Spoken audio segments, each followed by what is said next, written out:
Hello and welcome. I'm so glad you're here. In this space, we share stories.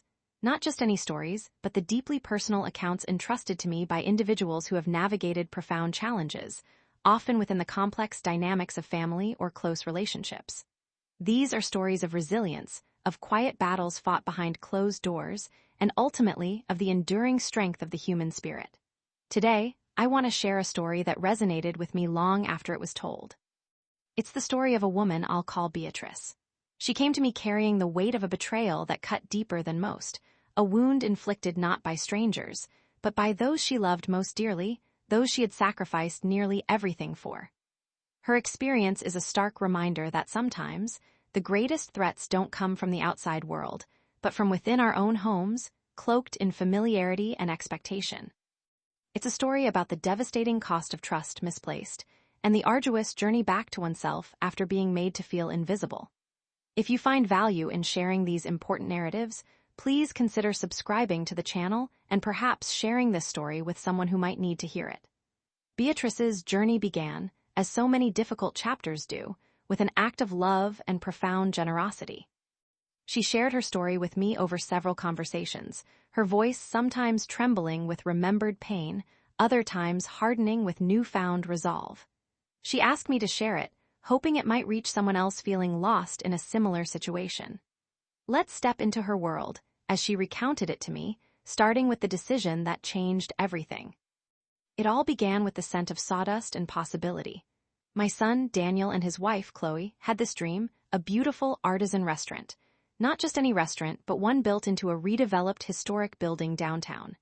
Daniel had the culinary passion, inherited perhaps from his grandmother, my mother, who could make magic from the simplest ingredients. Chloe had the business sense, sharp and ambitious. They were a striking pair, full of energy and grand plans. They presented it to me over Sunday dinner, plates cleared, blueprints spread across my polished oak table, the very table my late husband, Arthur, and I had bought when we were first married. They spoke of locally sourced ingredients, intimate dining spaces, a legacy for their own future children. And they needed capital, significant capital, more than the banks were willing to lend to a new venture, even with Chloe's meticulous business plan. Their eyes met mine across the table, hopeful, expectant. Daniel reached over and covered my hand with his. "Mom," he'd said, his voice earnest, "we know it's a huge ask, but this is everything to us, and we want you to be part of it, not just financially, but really part of it." Chloe nodded enthusiastically. "We've even factored in a beautiful apartment for you, Beatrice, right in the complex. Top floor, overlooking the park. You sell the house, invest with us, and you'll have security, income from the profits, and us right nearby. We'll take care of everything. The house, my home for 40 years. The place Arthur and I had raised Daniel, marked heights on doorframes, planted roses that still bloomed every June. Every corner held a memory, the faint scent of Arthur's pipe tobacco still lingering in his study if you concentrated hard enough. Selling it felt like severing a limb. But then I looked at Daniel, my only child, his face alight with this vision. I saw the future he wanted, the family legacy he spoke of. And the apartment, a place of my own, yet close to them, cared for, involved. It sounded like the perfect arrangement for my later years. Arthur always said family looks after family. We didn't have much when Daniel was growing up, but we poured everything we had into him, education, opportunities, love. This felt like a continuation of that, investing in his future, securing my own in the process. The promises were specific. A lifetime lease on a 2-bedroom apartment in the renovated building, a guaranteed percentage of the restaurant's net profits paid quarterly starting after the first year, and an open invitation to be involved, perhaps helping with the books or hosting occasionally, as I'd done part-time administrative work for years. They even talked about naming a signature dessert after me. It seemed so concrete, so loving. Of course, I had friends who gently cautioned. "Are you sure, Beatrice? Your house is paid off, it's your security." But I waved their concerns away. This was Daniel, my Daniel, he wouldn't steer me wrong, and Chloe, she seemed so capable, so organized. They painted such a vivid picture of our shared future, so I did it. I put the house on the market. Packing up 40 years of life was gut-wrenching. Each box felt like a small betrayal of the past, of Arthur's memory, but I focused on the future they promised. The closing day was a blur. Signing the papers, handing over the keys, it felt surreal. The proceeds, a substantial sum representing my life's main asset, were transferred directly into the holding company Daniel and Chloe had set up for the restaurant project. I kept only a modest amount for personal expenses, trusting their promise of profit sharing to supplement my small pension later. I remember Daniel hugging me tightly afterwards, whispering, "Thank you, Mom, you won't regret this, we'll make you proud." I held onto those words like a life raft. The first sign that things weren't quite as promised came with the apartment. The grand, Parkview, two-bedroom unit somehow became unavailable due to unforeseen structural issues during the renovation. Instead, they offered me a smaller, one-bedroom unit on a lower floor, facing the alleyway and the restaurant's dumpsters. It was adequate. Clean, new, but sterile, and small. Much of my beloved furniture, the pieces I'd carefully chosen to bring from the old house, wouldn't fit. I had to sell or donate things that held deep sentimental value: Arthur's reading chair, the antique sideboard from my mother. Daniel was apologetic but vague. "It's just temporary, Mom. Once the restaurant's established, we'll figure something better out." This was the only way to keep the project on track after those structural surprises. Chloe added brightly, "But think how convenient it is. You're right here. You can pop into the restaurant anytime." I tried to push down the disappointment. They were under immense pressure, launching a major business. I told myself not to be selfish, that the apartment wasn't the main thing. The main thing was supporting them, being part of their success, the promised security. I moved in. The smell of stale cooking oil and garbage trucks became my morning greeting instead of birdsong and roses. I tried to make the small space feel like home, hanging familiar pictures on the walls, but it felt temporary. Transient. Not the settled, secure haven I'd envisioned. As the restaurant, christened the Gilded Spoon, took shape, Daniel and Chloe were consumed. Calls became less frequent. Sunday dinners dwindled. When I did see them, they were often distracted, talking rapid-fire about suppliers, staffing issues, marketing campaigns. My offers to help, even with simple tasks like sorting mail or making follow-up calls, were politely deflected. "Oh, we've got it covered, Mom, thanks. Wouldn't want to burden you." Or, "It's all digital now, Beatrice, quite complicated systems." I started to feel less like an investor or a partner, and more like an obligation. A distant relative they needed to check in on occasionally. The first year passed in a blur of construction dust, launch parties I wasn't invited to, "Too chaotic, Mom, you wouldn't enjoy it," and glowing local press about the city's exciting new culinary hotspot. The restaurant was, by all accounts, a roaring success. Booked out weeks in advance. Rave reviews. Daniel and Chloe were suddenly local celebrities, featured in magazines, attending galas. Their lifestyle visibly inflated. There was a new luxury SUV, expensive watches, designer clothes, talk of exotic holidays to recharge. Meanwhile, I was living frugally on my pension and the small savings I'd kept back. The promised first-year anniversary, the point when profit sharing was supposed to begin, came and went without mention. When I finally broached the subject gently with Daniel, he seemed flustered. "Oh, right that. Well, Mom, you know how businesses are. We're reinvesting everything back into it right now, strengthening the brand. Margins are tighter than they look on paper. We'll get there, just need a bit more time." Chloe, standing beside him, chimed in smoothly, "Exactly. It's a long-term strategy, Beatrice. We have to be smart about it. Think of it as growing your investment." It felt off. Dismissive. But again, I reasoned it away. I didn't understand high finance. Maybe this was normal. They were the experts. I didn't want to seem greedy or demanding, but a seed of unease had been planted. I started noticing other small things. How Chloe's parents were frequently seated at the best table in the restaurant when they visited, while my own attempts to drop by for a coffee were met with apologies about being fully booked or suggestions I come back during off-peak hours, which never seemed to materialize. How Daniel, when I occasionally managed to catch him alone, would avoid eye contact when I asked about the business finances. How they'd talk about family trips that clearly didn't include me. I was living in the shadow of their success, a success built on the foundation of my life savings, yet I felt increasingly peripheral. It was like being behind a pane of glass, watching their vibrant life unfold while mine felt small and shrinking. The convenience Chloe had touted felt like a gilded cage. I was right there, yet miles away. The alley view became a metaphor for my position, close enough to see the refuse, but excluded from the feast. The subtle dismissals began to escalate, becoming harder to ignore, harder to rationalize away. It wasn't just being excluded from dinners or having my financial questions vaguely deflected. It was a pattern of behavior that seemed designed to minimize my presence, my contribution, my very identity as Daniel's mother and their primary investor. I remember one afternoon, I decided to treat myself to lunch at the Gilded Spoon. I hadn't made a reservation, assuming, perhaps naively, that as Daniel's mother, living literally upstairs, they could squeeze me in somewhere. I walked in during a moderately busy lunch service. Chloe was at the host stand looking polished and efficient. She greeted me with a tight smile. "Beatrice, what a surprise. Do you have a reservation?" I admitted I didn't, but hoped perhaps there was a small table, maybe at the bar. Her eyes scanned the room, lingering on several empty tables. "I'm so sorry," she said, her voice dripping with false regret. "We're completely booked. Perhaps try again next week. Call ahead, of course." Just then, a well-dressed couple walked in behind me, also without a reservation. I overheard them asking for a table. Chloe beamed at them, consulted her tablet for a dramatic moment, and then said, "You're in luck. We just had a cancellation. Right this way." She led them to one of the very tables I'd seen empty. I stood there, feeling foolish and invisible. I mumbled something about understanding and backed out of the restaurant, my cheeks burning. Later that day, I mentioned it to Daniel when he stopped by my apartment for 5 minutes to drop off some mail that had been delivered to the restaurant by mistake. He waved a dismissive hand. "Oh, Mom, you know how Chloe is about reservations. She has a system. Don't take it personally. It's just business."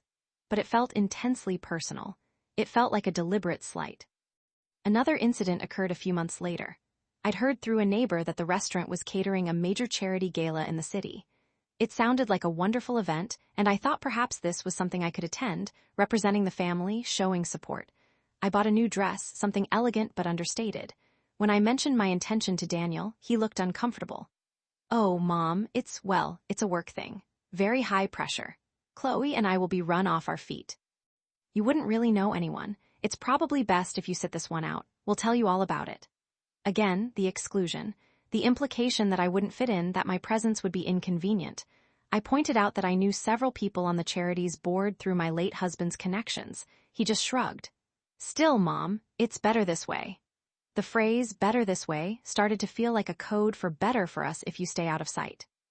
Then there were the financial contributions I was expected to make, despite my own tightening budget and the complete lack of return on my investment. Chloe would call with requests phrased as opportunities. "Beatrice, the mayor is dining with us tonight, and we need an absolutely spectacular floral arrangement for his table. The budget is tight, but it's such good PR. Could you possibly cover it? Think of it as contributing to the ambience." Or Daniel would mention needing new uniforms for the waitstaff, implying heavily that a contribution from me would be really helpful right now. Each time, I felt cornered. Saying no felt impossible. It would confirm their narrative that I was unsupportive or didn't understand the pressures they were under. So, I dipped into my dwindling savings, paying for flowers, contributing to uniform costs, covering small supplier bills they claimed were urgent cash flow issues. All the while, their expensive car sat gleaming in its reserved parking spot, and photos of their weekend getaways popped up on social media. The gaslighting became more pronounced. When I expressed concern about my financial situation, reminding them gently of the promised profit share, Chloe would adopt a tone of patient exasperation.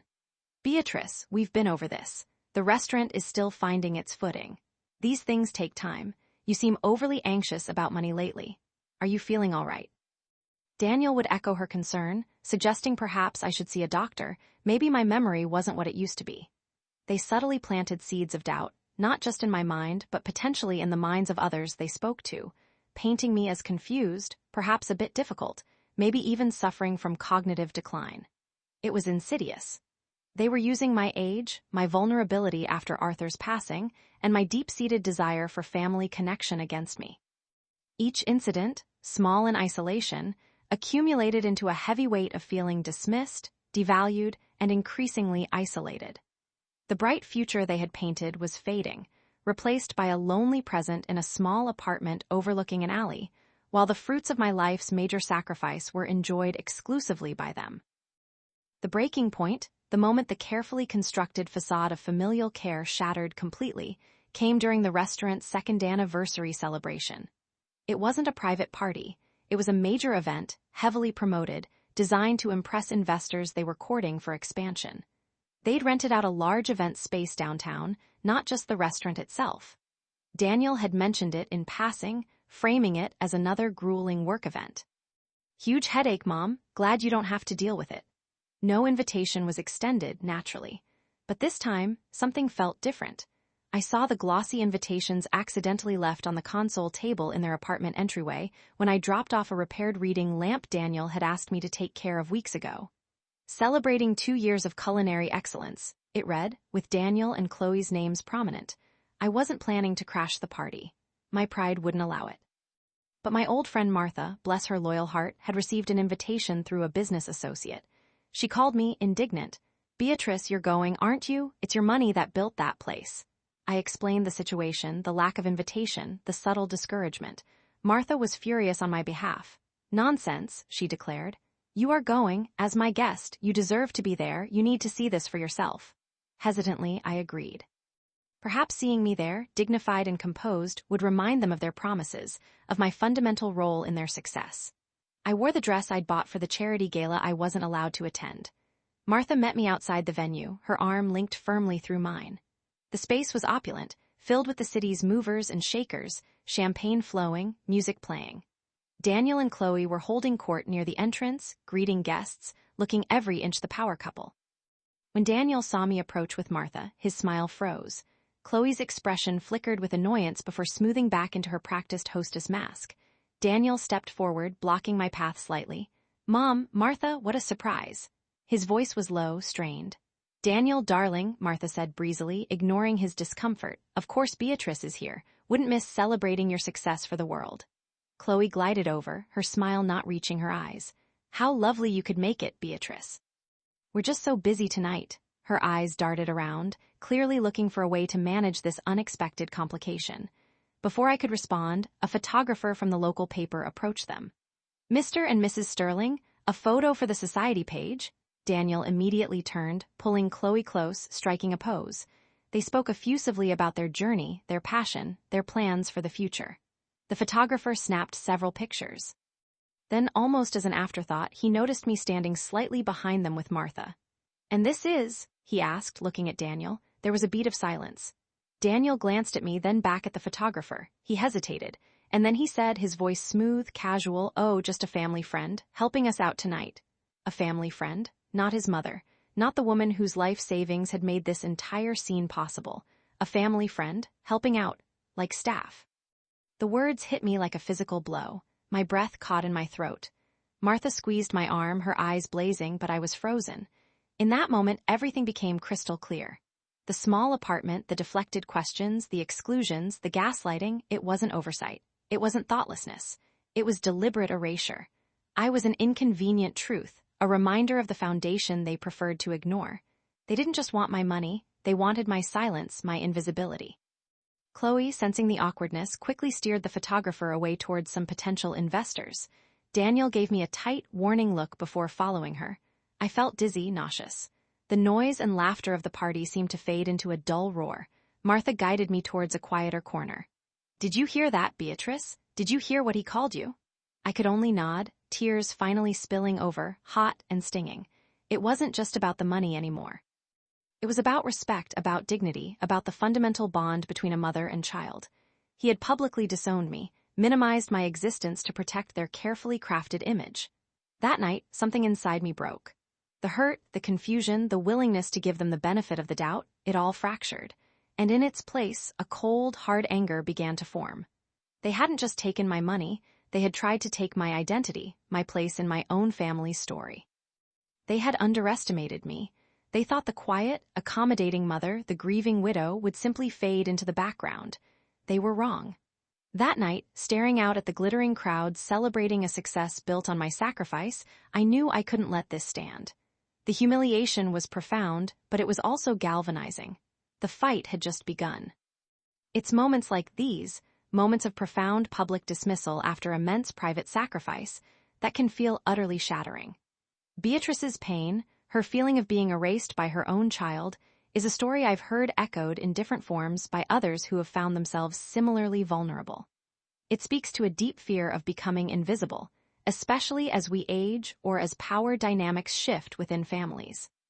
If Beatrice's experience resonates with you, or if you know someone navigating the difficult terrain of familial betrayal or exploitation, please know you are not alone.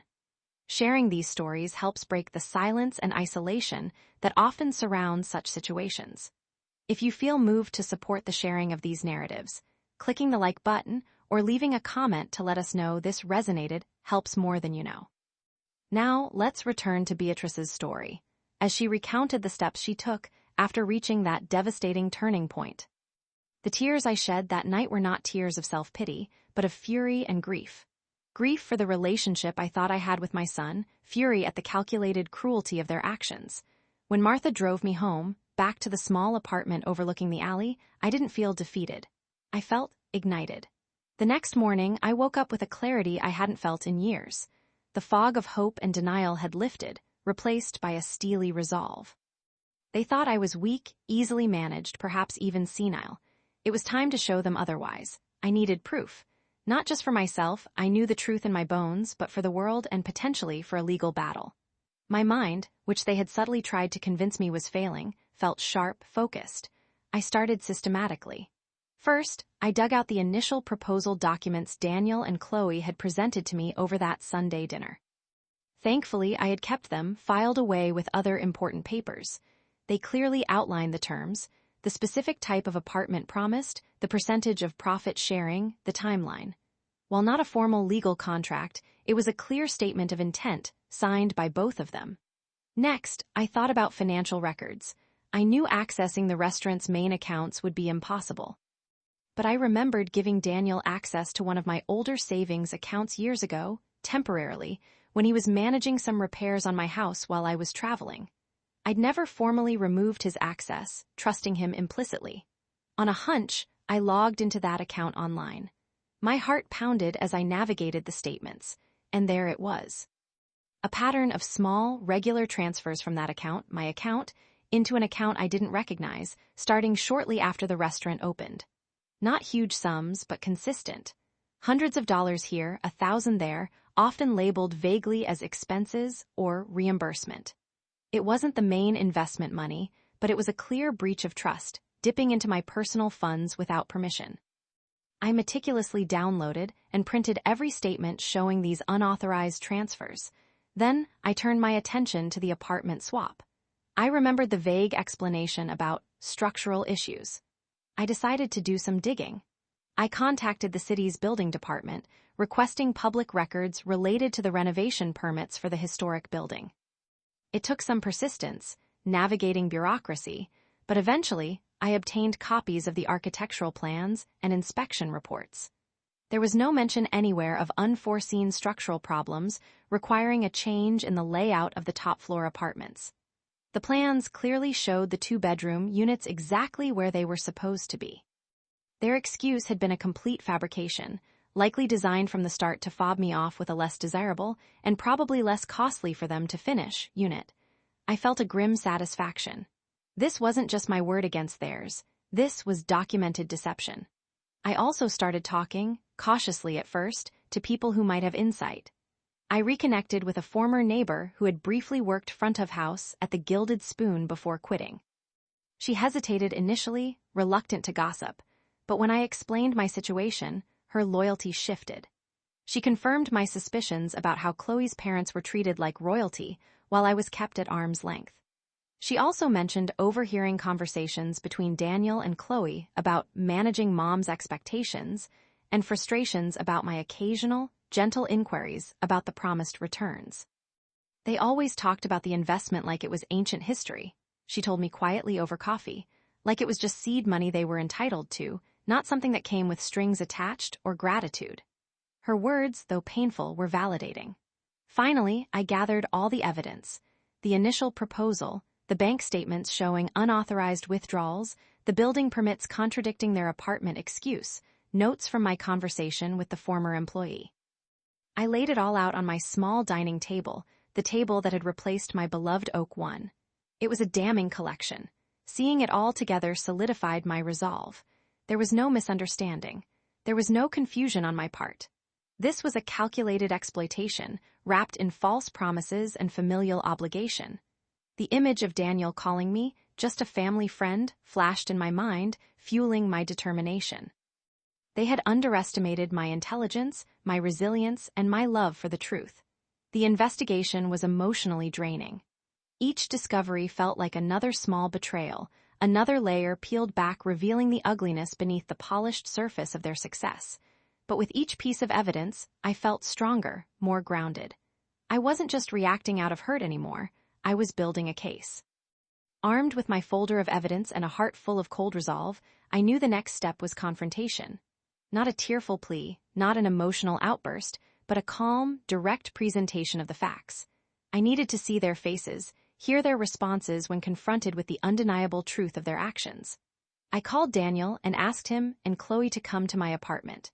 I kept my tone level, simply saying I had some important matters to discuss regarding the initial agreement. They agreed, probably assuming it was another gentle inquiry about the profit share they could easily deflect. They arrived together, Chloe looking slightly impatient, checking her watch, Daniel adopting his familiar expression of strained patience. I had them sit at my small dining table, the same table where I had laid out all my evidence just days before. I didn't offer coffee. I didn't engage in small talk. I simply opened the folder. I wanted to discuss the terms under which I provided the initial investment for the restaurant.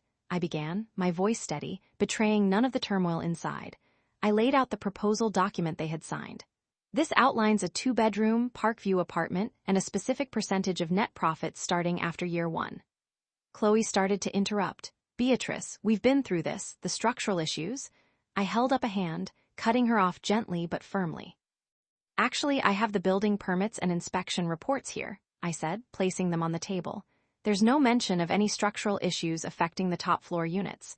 The 2-bedroom apartments were built exactly as planned, so I need you to tell me the real reason I was given this smaller alley view unit. Chloe's face flushed. Daniel shifted uncomfortably in his seat. He opened his mouth, then closed it again. There was a tense silence.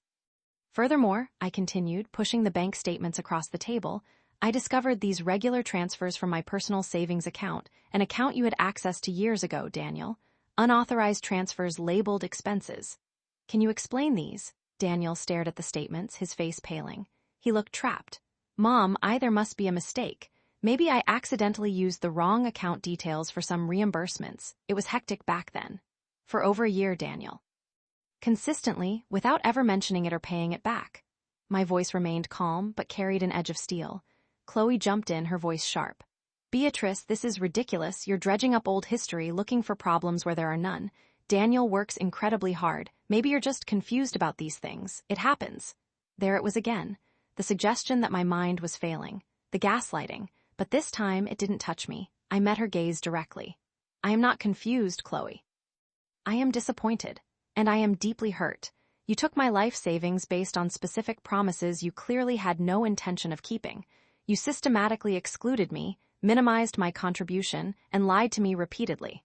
I then recounted the incident at the anniversary party, Daniel's casual dismissal of me as just a family friend. Was that also a misunderstanding, Daniel? His eyes wouldn't meet mine. He mumbled something about the pressure of the moment, about not wanting to complicate things with the investors. Complicate things? I echoed, my voice finally rising slightly. By acknowledging your own mother, the woman who funded this entire venture?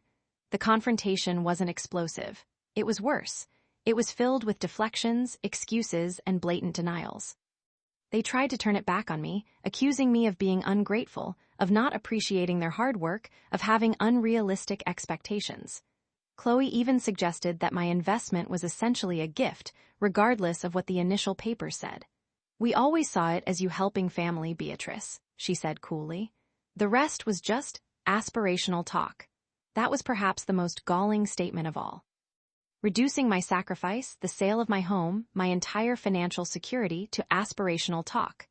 I saw then that there was no remorse, no flicker of guilt in their eyes, only calculation and self-preservation. I calmly gathered my documents back into the folder. I see, I said quietly. Thank you for clarifying your position. There was nothing more to say to them directly. The trust was irrevocably broken. The lines were drawn. As they stood up to leave, Daniel paused at the door, a flicker of something fear, crossing his face. Mom, maybe we can work something out, don't do anything hasty. But his words rang hollow. Chloe pulled him away, whispering urgently to him as they walked down the hall. The confrontation hadn't brought catharsis, but it had brought certainty. There would be no quiet resolution, no appeal to conscience. They had made their choices. Now I had to make mine. My resolve, already hardened, solidified into purpose. This wasn't just about getting my money back. It was about reclaiming my story, my dignity, from those who had tried so hard to erase it. Leaving my apartment after that confrontation, I felt strangely calm. The anger was still there, a cold fire in my belly, but the overriding emotion was clarity. I knew exactly what I needed to do next. I couldn't fight this battle alone. Daniel and Chloe had resources, connections, and a practiced ability to manipulate narratives. I needed allies. My first call was to Martha. I recounted the entire confrontation, their denials, their gaslighting, Chloe's dismissal of my sacrifice as aspirational talk. Martha listened patiently, her occasional interjections of outrage bolstering my spirits. When I finished, she didn't hesitate. "Right," she said briskly. "You need a lawyer. Not just any lawyer, Beatrice. You need someone sharp, someone who understands financial exploitation, especially within families. Someone who won't be intimidated." Martha, with her extensive network from years in business and community involvement, knew just the person. She connected me with Eleanor Vance, a partner at a respected downtown law firm. Eleanor wasn't what I expected. She was younger than me, perhaps in her early 50s, with kind eyes but a direct, no-nonsense demeanor. I met her in her calm, orderly office, feeling nervous but determined. I laid out my story, presenting the documents I had gathered. The initial proposal, the building permits, the bank statements, my notes on the conversation with the former employee, the timeline of broken promises and exclusions. Eleanor listened intently, asking clarifying questions, her expression growing more serious as I spoke. She examined the documents carefully. When I finished, she looked at me with a mixture of empathy and professional assessment. "Beatrice," she said, her voice calm but firm, "what you've described and the evidence you've gathered suggests a clear case of breach of promise, unjust enrichment, and potentially elder financial exploitation. The fact that it involves your son makes it emotionally devastating, but legally, the familial relationship doesn't excuse their actions. If anything, it highlights the breach of trust." Hearing my situation validated in such clear legal terms was incredibly empowering. It wasn't just my hurt feelings, it was a legitimate grievance with potential legal remedies. Eleanor explained the potential paths forward: negotiation, mediation, or, if necessary, litigation. She was upfront about the costs, the emotional toll, and the uncertainty of legal battles. But she also projected quiet confidence. "Based on what you've shown me," she concluded, "you have a strong position. They counted on your silence, on family loyalty overriding your own rights. We need to disabuse them of that notion."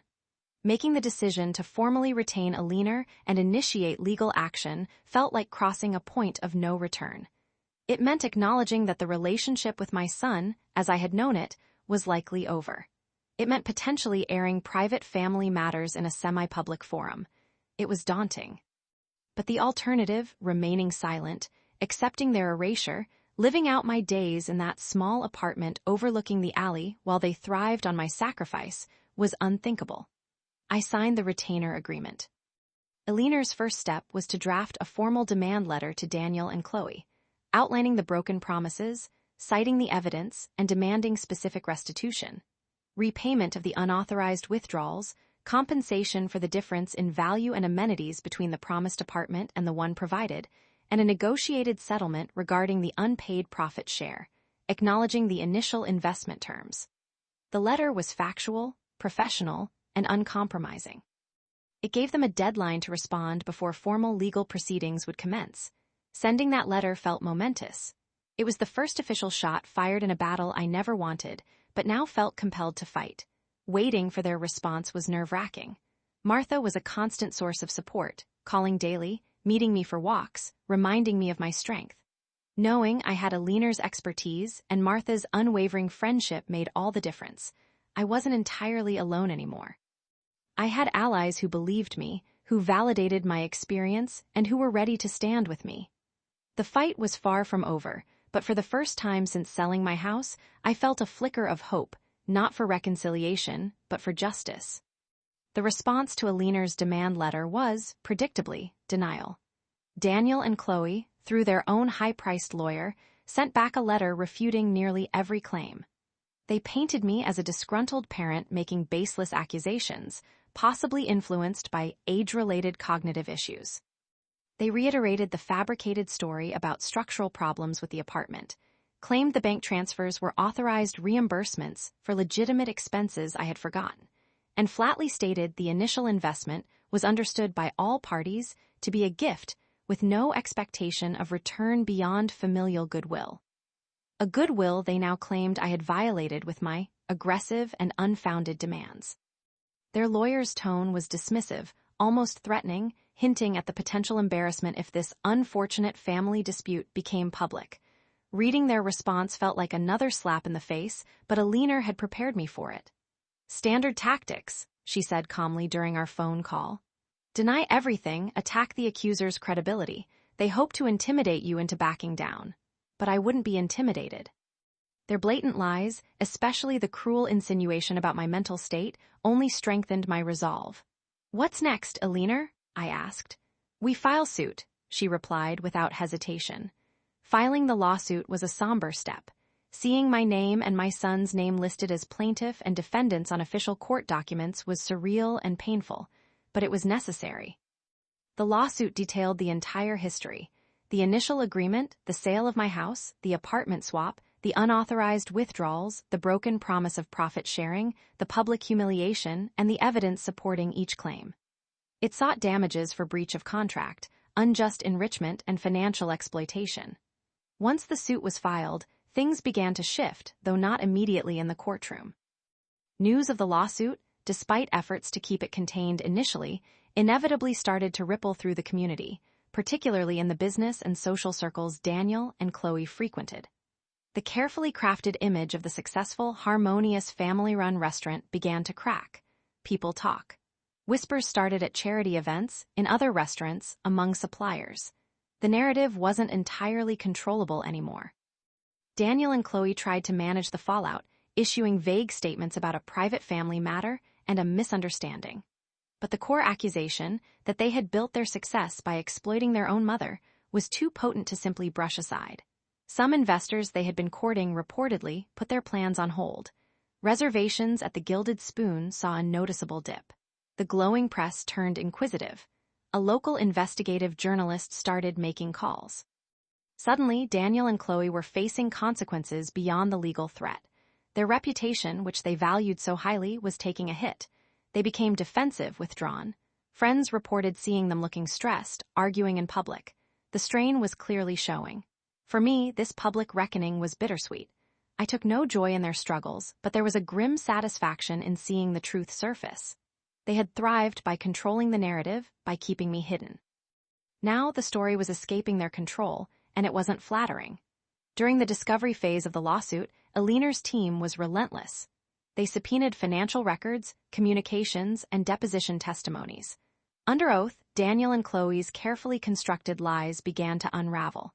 Confronted with bank records and email exchanges, their claims of misunderstandings and forgotten authorizations became increasingly implausible. Chloe's insistence that the investment was a gift was contradicted by early emails where she explicitly discussed profit-sharing percentages with Daniel. Daniel, under pressure, admitted to making the transfers from my savings account, though he still tried to frame them as necessary business expenses he intended to repay. Their depositions revealed not just financial deceit, but a pattern of calculated emotional manipulation and dismissal. They spoke of me not with affection or concern, but as a problem to be managed, an obligation that interfered with their ambitions. Hearing excerpts from their testimonies, read coolly by Alina, was painful, but also liberating. It confirmed everything I had suspected. It proved I wasn't crazy, I wasn't confused, I wasn't ungrateful. I was a victim of their greed and callousness. As the evidence mounted against them, their legal position weakened considerably. The prospect of a public trial, where all this evidence would be laid bare, became increasingly unappealing to them. Their lawyer began making overtures about a potential settlement. The power dynamic had shifted. I was no longer the invisible, dismissed mother. I was the plaintiff, backed by evidence, demanding accountability. I was, finally, reclaiming my narrative. The settlement negotiations were tense and protracted. Daniel and Chloe, even backed into a corner, fought tooth and nail over every detail, still trying to minimize their financial exposure and salvage some semblance of their reputation. Their initial offers were insultingly low, attempting to frame any payment as a gesture of goodwill rather than an admission of liability. But Alina was firm. We had the leverage of the evidence and the looming threat of a public trial. We countered with demands that reflected the actual financial harm I had suffered and acknowledged the breach of trust. There were moments I felt exhausted by the process, tempted to just take whatever they offered to make it end. The emotional toll of fighting my own child was immense, but Martha and Alina kept me focused. "This isn't just about the money, Beatrice," Alina reminded me during one particularly difficult negotiation session. "It's about validation. It's about ensuring they understand the consequences of their actions." In the end, we reached a confidential settlement agreement. While I cannot disclose the specific figures, I can say that it was substantial.